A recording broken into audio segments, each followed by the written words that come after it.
ఇందులో ఇంకొకటి మనం దసరా నవరాత్రి అని మాట్లాడుకున్నాం కదా ముందు. సో అసలు మొదటిసారిగా కొంతమంది భవానీ దీక్ష అంటే అమ్మవారి మాల లాంటివి వేసుకుంటూ ఉంటారు. సో అలాంటి వాళ్ళకు మీరు ఇచ్చే నియమాలేంటి, సలహాలేంటి? చూడానా ఇందాక చెప్పిందే హ్మ్. ఏంటంటే విశ్వ నియమాల్లో ఒకటే, ఒక పురుషుడికి స్త్రీతత్వం తగ్గిపోయినప్పుడు అమ్మవారి పూజలు చేయమని చెప్పారు మనకి. హ్మ్. ఇప్పుడు సైంటిఫిక్ గా ఇప్పుడు పురుషుడికి పురుషతత్వం తగ్గిపోయింది సామాన్యంగా ఊర్లలో.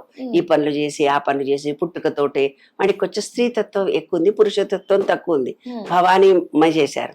ఆడోళ్లకు స్త్రీతత్వము తగ్గిపోయింది, పురుషతత్వం ఎక్కువ, ఇంట్లో గొడవలు జరుగుతున్నాయి. ఈమె లలితా పారాయణం చదువుకోమన్నారు, హ్మ్. అమ్మవారి పూజలు చేయమన్నారు.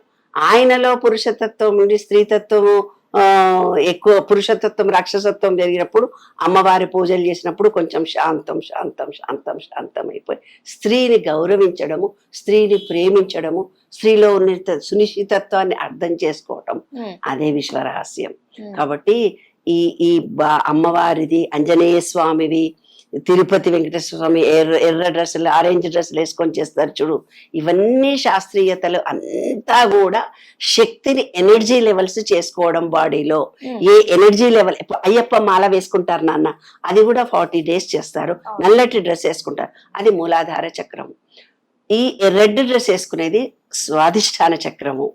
స్వాదిష్టాన చక్రము ఆరెంజ్ కలర్ లో ఉంటుంది. విబ్జిఆర్ లోని గుర్రంలో 7 రంగులు చూపించి విబ్జిఆర్ 7 రంగులు అన్నారు.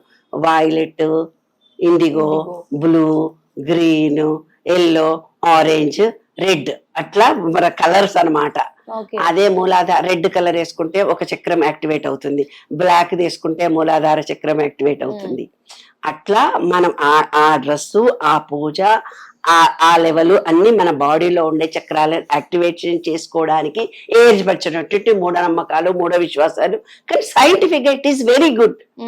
ఏదైనా ఒక దాన్ని 41 రోజులు నువ్వు ఆచరిస్తే, చెప్పులు లేకుండా, అబద్ధాలు చెప్పకుండా, సాత్విక ఆహారమే తిని ఒక నామాన్ని 41 days చేస్తున్నావంటే it is very good for everyone. కాబట్టి చెయ్యనోళ్ళు కూడా చేసుకోండి. ఏదో అది మూఢ విశ్వాసం అనుకోండి, నమ్మకం అనుకోండి, పిచ్చి చాదస్తం అనుకోండి, మీరు ఏదో ఒక రూపంలో పెట్టుకున్నా మీ మీ మీ అనుభవాలతో మీరు అది చేస్తే దాని ద్వారా ఫలితం తప్పకుండా. ఏ పుణ్యం అయితే నువ్వు తీస్తావో ఆ పుణ్యము రెట్టింపై నీకు తిరిగి వస్తుంది. అదే విశ్వరహస్యం.